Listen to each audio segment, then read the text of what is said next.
Hello and welcome to my tiny tarot practice. I'm Amelia Ruby, and we're currently in the 5th season of the show where we're exploring the major arcana. This season is presented by Tarot for Creative Spirits, A Journey of Self-Discovery Through Tarot by Cecily Saylor. And today I am very excited to have our very first guest on my tiny tarot practice, my dear friend Grace Allerdice. Grace is an artist, ceremonial space holder, receiver, devoted one, creatrix, underground seer, hostess, stargazer, gardener, and mystic.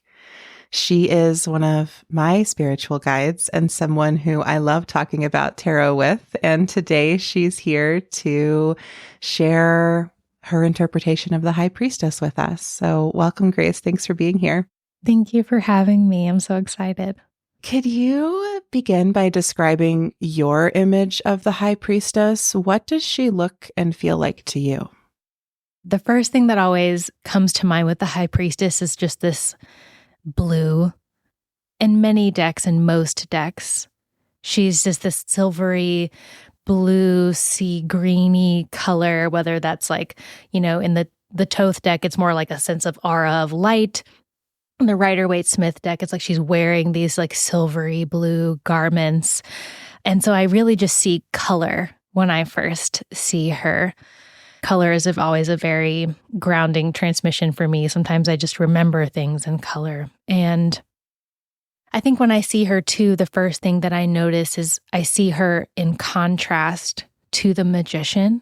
Like a lot of the visual cues that were given for the High Priestess are really shown in as sort of an opposing force or pair with the magician. So we see her, sitting. We see her in the dark. We see her guarding a veil. There's this river of water flowing out from a larger body of water behind her. We think we can't quite see its source. Whereas with the magician, they're visible and they're standing in the light of day and all of their tools are on display and clear and laid out and obvious. So immediately we see someone more clothed, more in receivership, I think, with this seated posture. She's not gesturing or obviously directing any energy, but she's really and she's hiding something. Whether, she's hiding it exclusively or not could be up for debate, but she's hiding something. Not everything isn't out where we can see it. So we have these two sort of opposing principles here at the beginning of the arcana, where there's day and then the priestess is night. There's visible and then there's invisible. There's what is obvious and then there's that which is hidden. And so I see her primarily as something mysterious and blue and sort of shrouded in symbol a little bit and very sort of calmly looking at us and wondering what are we going to do? Now that we've seen her and we found where she's sitting, what are we going to do? Those are the primary things that I see when I think of this card without going into all of the ins and outs of every little thing. Of course, of course. No, I really love this emphasis on the blue. It feels very much like the aura of the card in a certain sense, or it reminds me very much then of Picasso's blue period, or even some of the beautiful swaths of blue in George O'Keeffe's paintings. And I think that another way I've thought of this is that the magician casts a spell, but the High Priestess is a spell, and it's just present. She doesn't have, it's a different energy. So what are some themes or lessons that you associate with the High Priestess, or that kind of arrive for you when you work with this card? Yeah, I think that we've talked about some of them already, but I really think of her primarily as that which we associate with the mystery, that which we can only know through silence and darkness and intuition and visions or occulted powers, or she's this inner sanctum and also the inner self, what's hidden sort of beneath the surface or behind the veil. On her crown, we see sort of these 3 phases of the moon, and a lot of her garments in this particular deck anyways, are really associating her with sort of the temple of Isis and this sort of long lineage of stewardship of priestesses of the mystery and of secrets. And you have to kind of get initiated to get behind her veil, right? You have to become the password. You have to deserve the entrance. You have to kind of go through the darkness. You're not just allowed to enter the temple. She gets to decide if you come in or not and what you have to do to get in there. And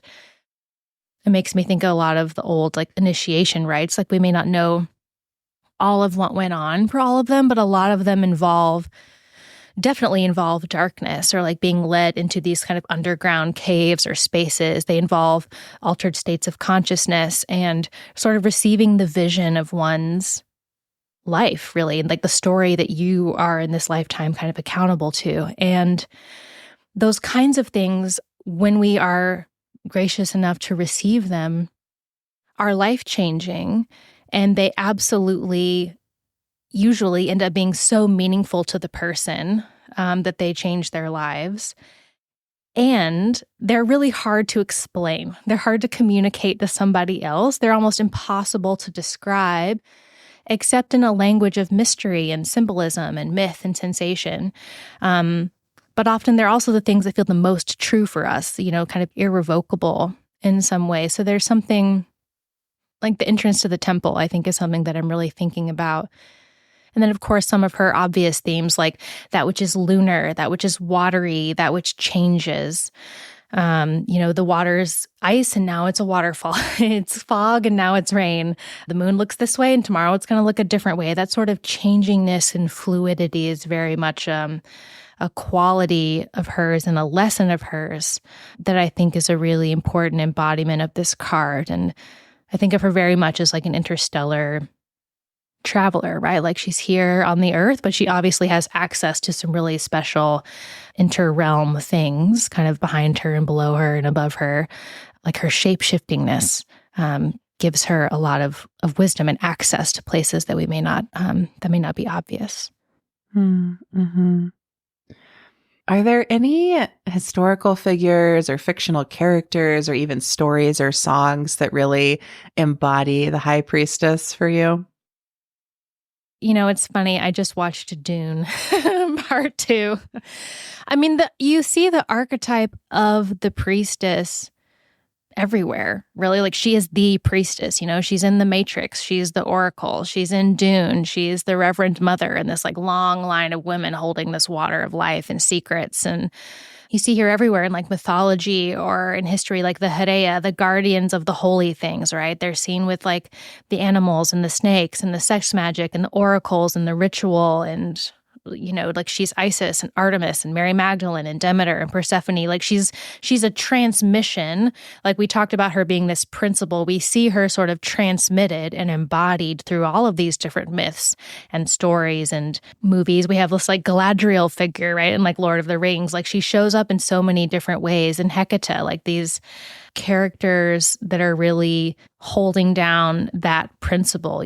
We see like Isis, we see like the golden wings, the snakes up the arms, and the sort of the mystery of the future, or the Mother of God, or the Lady of Guadalupe, right? Like she's sort of like the Mother of God, the Lover of God, the Guardian, the whore, if you will. And her ability to like bleed and birth is sort of this like fertile, resurrecting capacity that we experience, especially in our soul, but also on this earth, right? This thing that's capable of like giving life, but also regenerating life once it's over. And it's sort of, I think of her as sort of the bubble that's really holding all of those truths. And we see her embodied in almost every story, right? Anywhere there's water, anywhere there's like magnificent transformation or a dark night of the soul or that whisper that comes in the dark, right? She's in there. Anyone who's getting resurrected again or getting born for the first time or the second time, or, she's really in all of the blood rituals and the menstruation and all of that. She's holding down, it's like she's so big, it's hard for me to nail down just one, honestly. Well, thank you for bringing her in her multiplicity. I really appreciate all of those stories and people and images that you brought together for us. Is there a question or a prompt or a practice that you might offer listeners who have either pulled this card or are working with the high priestess? A few come to mind.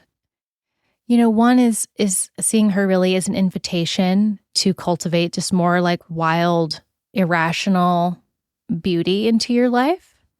Where can you go with the flow more? Where can what is above come below more?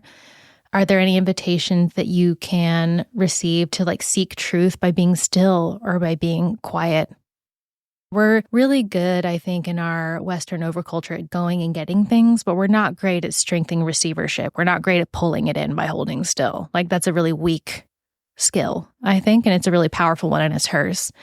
And part of that is also being humble enough to really listen and to seek experiences or be open to the experiences that would initiate us, and to reverence the dark and those dark experiences, or like those visions or mysteries or dreams, that, really honor them and sit with them and let them alchemize us, even if we don't consciously understand them, or if they don't make sense in the daylight quite as much. That doesn't mean that they're not as true or valid.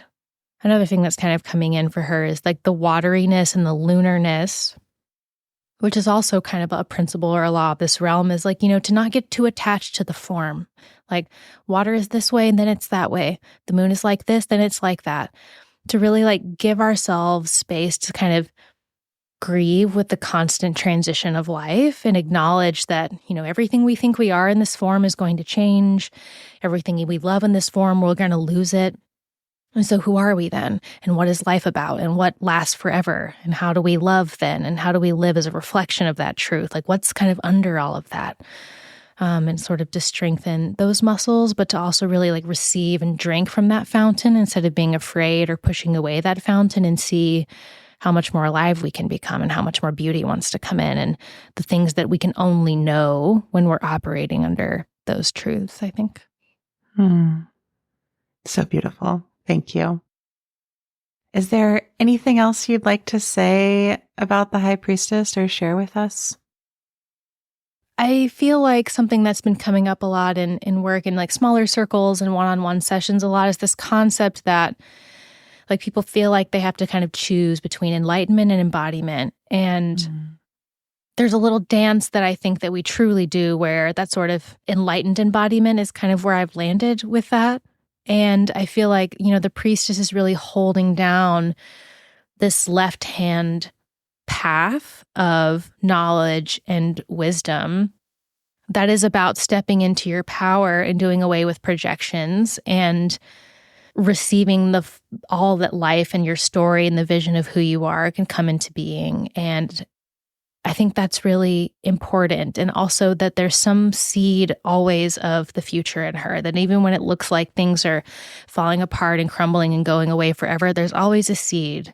There's always like one pregnant person. There's always one tree. There's always one little thing that's going to come over and over and over and over again. And I think there's a lot of hope in that. I brought a poem. Please read it to us. It's a poem by Mary Oliver. She's like a crone priestess archetype in such a big way for me.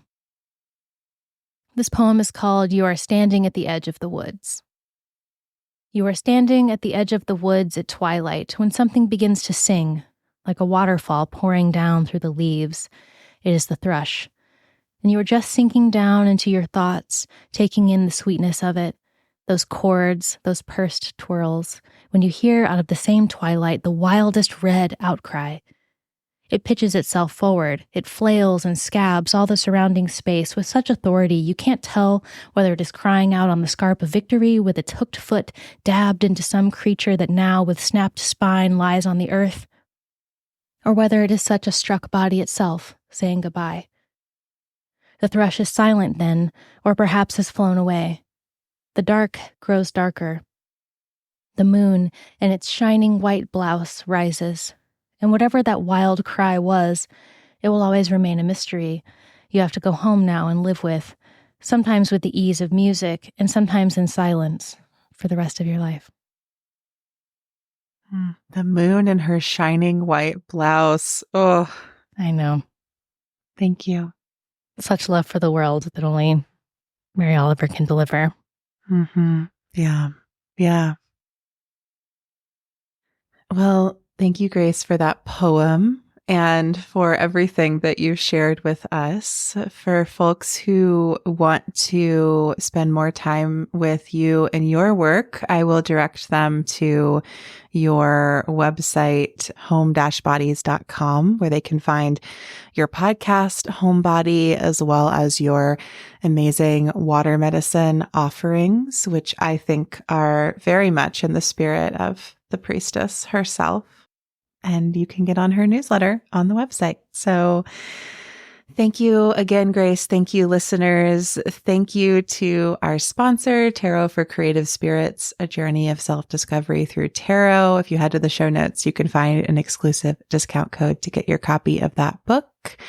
And until next time, may you be still and receive in the spirit of the High Priestess.